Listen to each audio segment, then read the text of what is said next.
咁可想而知咧，其實就唔係 artist 佢自己去做嘅。Yeah，咁所以咧，其實就係喺啲工廠上邊去製造出嚟啦，係咪？咁但係咧，你點知淨係得500件咧？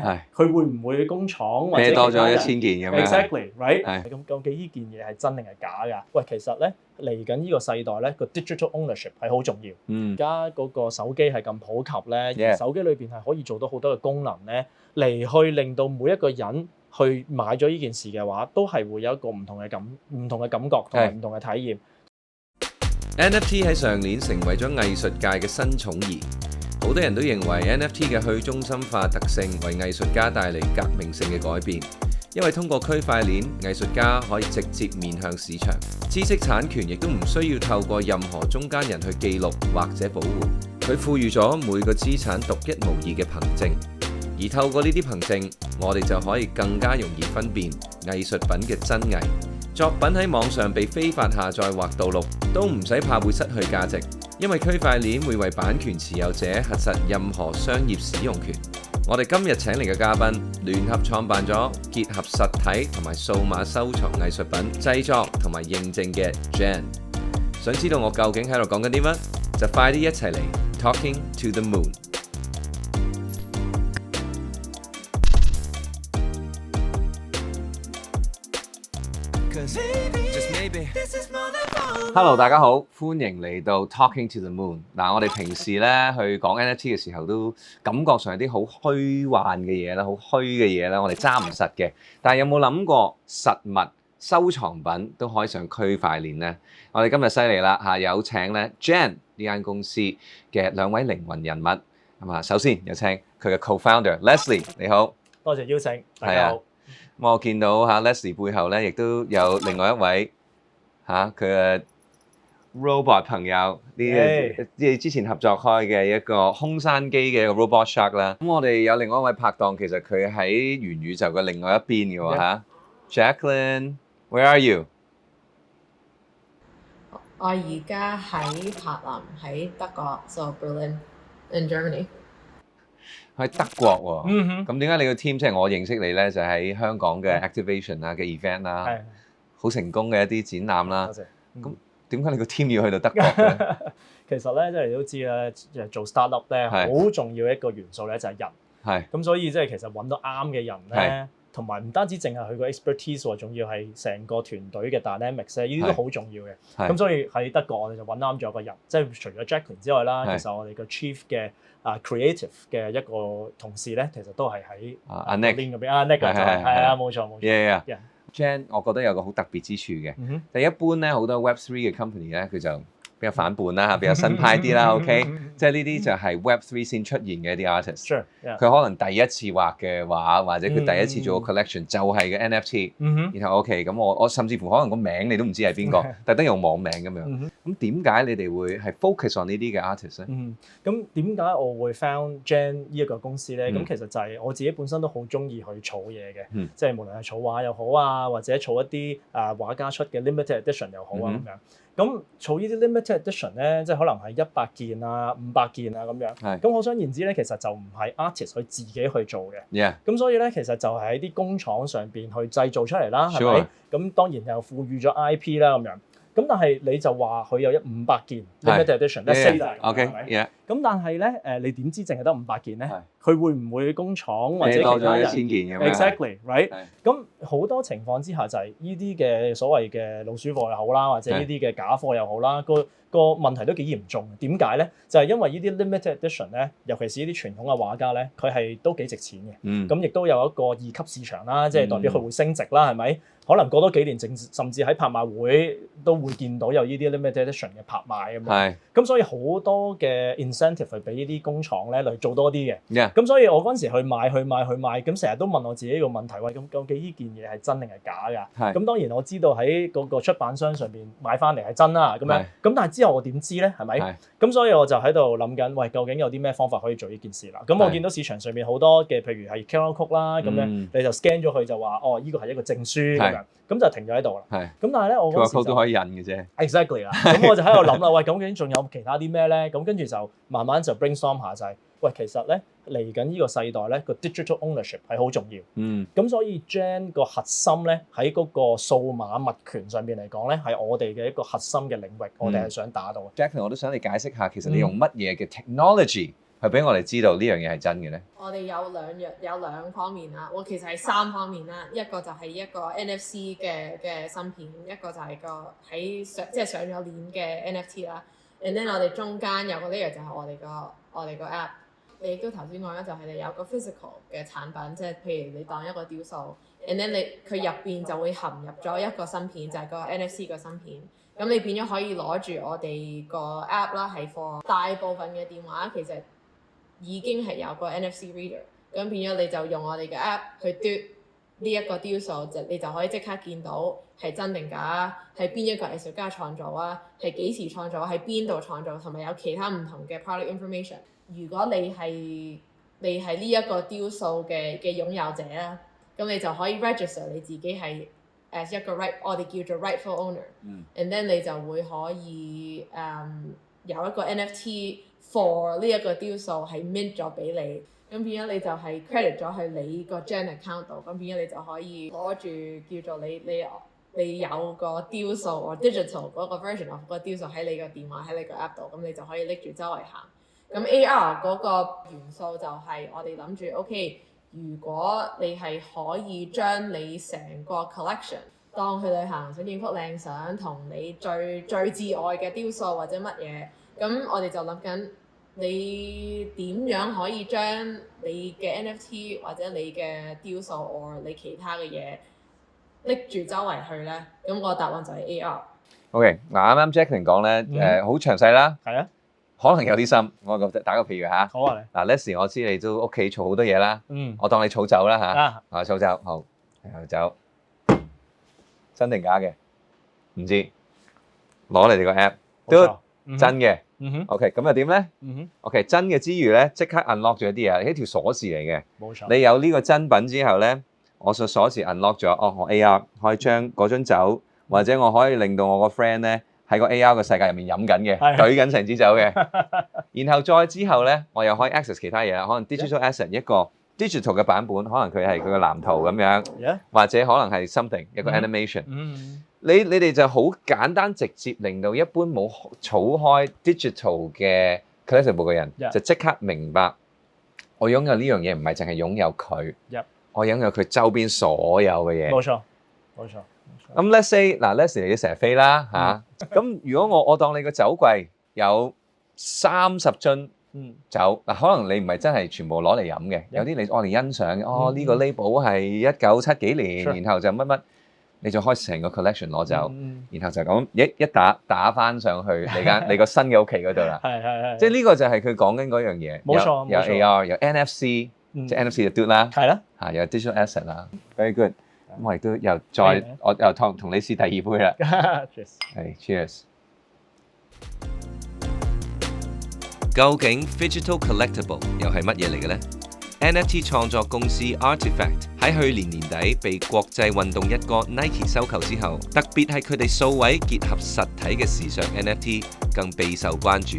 通過名叫 Forging 嘅過程 ，Artifact 嘅 Clone X NFT 持有者可以訂購與其 NFT DNA 相關嘅商品，例如帽啦、hoodie、外套、T-shirt、襪同埋波鞋。除咗作為數位穿載品之外，仲可以退換成為實體商品。另外，佢哋好多商品都附有 NFC 或者 QR code 標籤，令商品可以成為 digital， 掃描後可以連接日後活動嘅通行，或者啟動多種 AR 功能。一品多媒體嘅體現喺 Artifact 同埋著名行李箱品牌 Rimowa crossover 嘅時候，亦都繼續發展得淋漓盡致。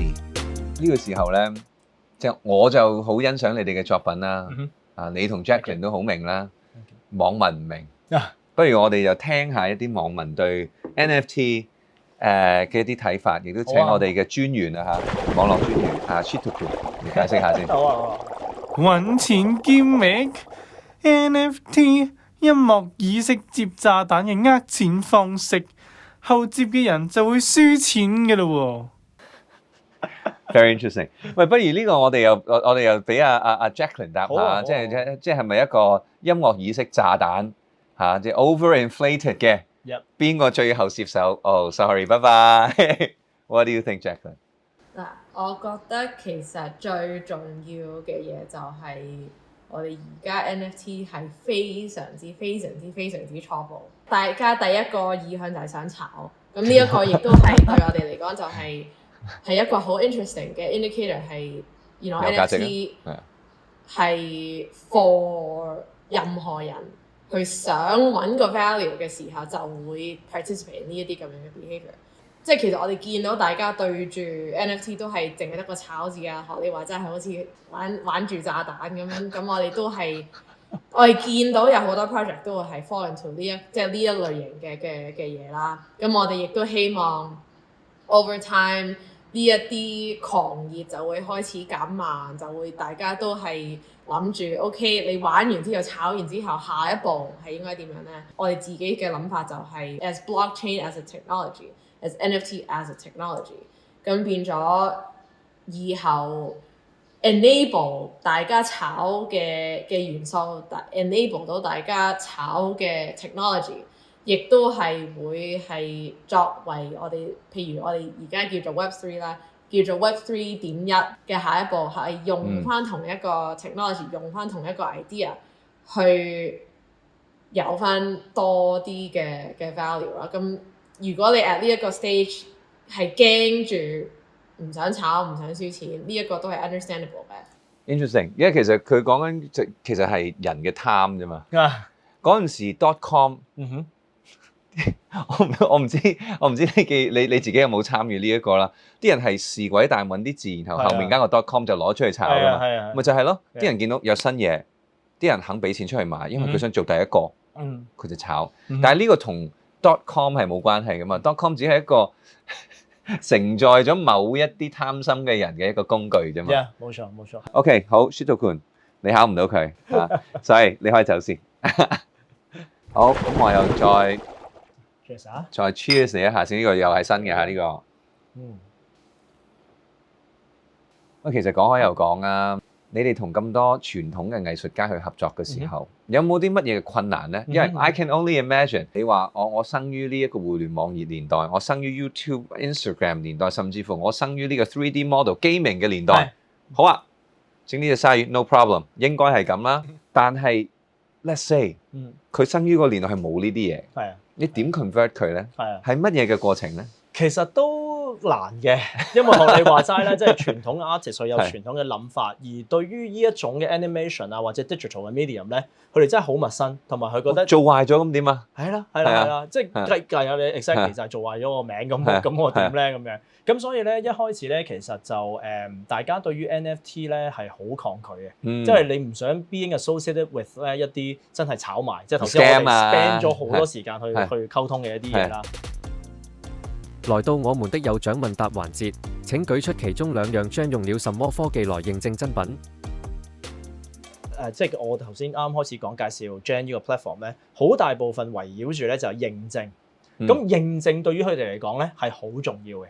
咁所以喺認證嗰一部分嚟講咧就好容易嘅，因為佢話你有一樣嘢可以 enable 到我真係可以有真品嚟俾我嘅 collector 係可以收藏到我啲產品嘅話咧，其實佢哋係好中意嘅。咁所以從呢個認證方面嚟講咧，我係講真都冇乜難度。咁當然我哋都比較 lucky 啦，即係一開始就已經同一啲大嘅畫廊一齊合作啦。咁佢本身旗下嘅所有大嘅 artist、細嘅 artist 都好啦，都用我哋呢個認證嘅系統啦。咁所以即係呢個係一個 good start 嚟嘅，對於我哋嚟講。喺我問你一個好重要嘅問題之前，我都再同你飲杯先。Thank you。點解藝術品通過 NFT 區塊鏈科技認證咁重要呢？ Netflix 有一部紀錄片叫做《Made You Look: A True Story About Fake Art》，講嘅就係紐約史上最大嘅假畫詐騙案。喺案中，假畫嘅作者就係一位叫做錢培森嘅中國畫家，佢最擅長偽造美國抽象大師 Mark Rothko、Jackson Pollock 同埋 Robert Motherwell 嘅畫風。佢嘅假畫由女騙子合夥人賣到紐約著名畫廊，再轉賣俾私人收藏家。其中一幅無名以95萬美金賣到畫廊，再以830萬美金轉賣俾私人收藏家，價錢一買一賣，翻咗近10倍。呢一連串嘅騙案證明咗，無論幾有學問嘅藝術專家，冇確實嘅認證，單靠肉眼都可以受騙嘅。話時話我個收藏櫃而家吉吉地，我都要同你再斟斟，睇下你哋有啲咩存貨喺度。你啲嘢全部 made to order， 我都唔知有幾多喺度。Future 係嗱，你而家成日講啦，啲嘢睇長線係，OK？咁啊，Gen is a platform， 佢唔係一個 collection。係NFT is a technology， 佢冇錯唔係只一個 hype。冇錯。咁你點樣去 develop？你覺得 Gen 嘅未來係會搞啲咩咧？其實咧，我哋個主軸線咧一直以嚟都係 focus 喺呢個 digital ownership 嘅。所以點解我哋公司嘅 motto 叫做 Reimagine Ownership，即係你重新去塑造或者重新去想像你個擁有權係咩？咁就係因為 NFT 或者呢啲 digital medium 嚟令到你係可以對於你嘅擁有權係重新一個塑造啊！即係唔係就咁話我擁有呢支酒，我就係擁有呢支酒。咁呢啲酒嘅數碼物權係咩咧？咁就係佢解鎖到啲咩咧？解鎖到啲咩咧？係啦，有咩 utilities 咧？呢啲種種都係多咗好多層次啊！就唔係就咁攞住件嘢，或者你飲完之後就係啦。咁呢件嘢就會衍生到好多嘢出嚟，甚至係一個 community， 一啲入場券又好，乜都好。咁呢啲就唔講得太多。咁所以翻嚟個主軸線就係一個數碼物權。咁我哋一直以嚟嗰個諗法咧，就係我哋覺得除咗藝術品以外，所有你嘅 physical 嘅 possession， 即係你實物擁有嘅嘢咧，其實都係可以變成一個 digital ownership 嘅。其實你哋嘅 function 即係 for 一啲可能未幫襯過你哋嘅朋友，佢未必知道你哋有咁多 functionality 啦。AR 你當好似 Pokemon Go 咁樣啦，即係其實我係有現實嘅世界，我見到呢間房，然後我就可以出現一啲怪獸，我可以出現一啲我自己嘅收藏品。But another thing， 你哋而家就好快會做緊咧，就係 geo-lock 咗一啲嘢。即係譬如我係去東京嘅涉谷先睇到呢隻嘢嘅出沒嘅啫。喺今日嘅3點鐘，我去到 IFC， 我先至見到呢隻嘢會出現，然後你就一齊去追住呢一個嘢嚟一齊去玩。呢個又係一個 future of 你哋嘅 ownership 啦。冇錯。亦都有個 very interesting 嘅一樣嘢，就係你哋嘅作品其實你一路都係希望係俾到一個新嘅 technology 去俾一啲藝術家去繼續發展佢嘅空間啊嘛。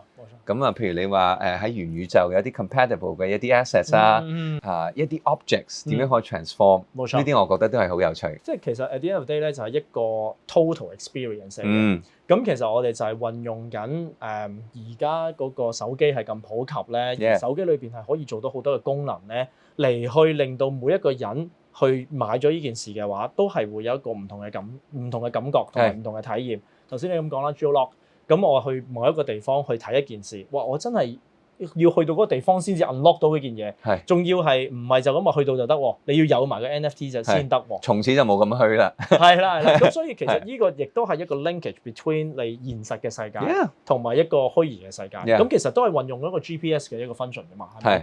咁所以結合咗咁樣就可以做到呢樣嘢啦。好，咁啊，最後同你飲一杯之後咧，多謝你咧。我哋有60秒，60秒，你向住我哋呢一部 cam。係 OK。Anything about 你嘅 project， 你覺得我係漏咗嘅？你最精要，你覺得最正嘅嘢，或者人哋最需要留意嘅係乜嘢？其實都好全面㗎啦。不過咧，即係喺我仍然都係想講翻呢個 digital ownership 嗰個重要性啊。咁而我哋公司本身而家一直以嚟經營嘅嘢咧，都係關於呢個 digital ownership。咁所以咧，其中一個大嘅 term 我哋可能冇講得太多咧，就係嗰個 scalability。真係點樣去將呢件事咧更加擴大去，更加多啲 touch point 俾唔同嘅人係可以掂到、觸摸到、感覺到、experience 到，呢個係一個 key 位。咁所以喺我哋公司個 development 裏邊咧，我哋同緊一啲大嘅 IP 合作啦，唔同嘅領域合作啦，希望可以音樂都可以有合作啦。咁另外就係真係一啲大嘅 artist 啊、大嘅 platform， 可能佢本身已經做緊 authentication。咁點樣再去令到佢哋行多一步，令到我哋而家有嘅呢個 technology，which is AKA 就係 NFT 啦，嚟去 transform 到一個 next experience， 呢個係我哋一直經營嘅嘢。咁所以即係希望你哋 stay tuned 啦，咁我哋 Gen been around 啦，咁亦都係欣賞我哋嘅 content 啦，嚟同時間亦都要去 reimagine 呢個 ownership 咯。好多謝晒 Leslie 同埋飛走咗嘅 Jacqueline 同埋我哋呢一隻 Robot Shark， 我哋下次再見。Thank you。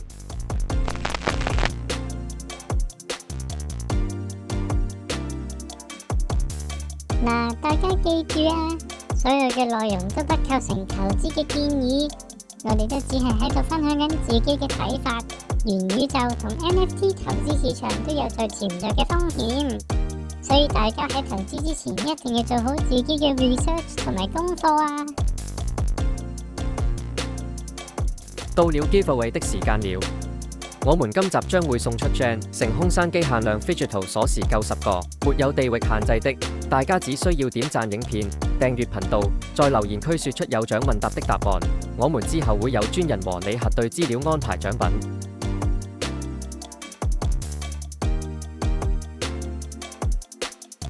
'Cause maybe, just maybe, this is more than FOMO.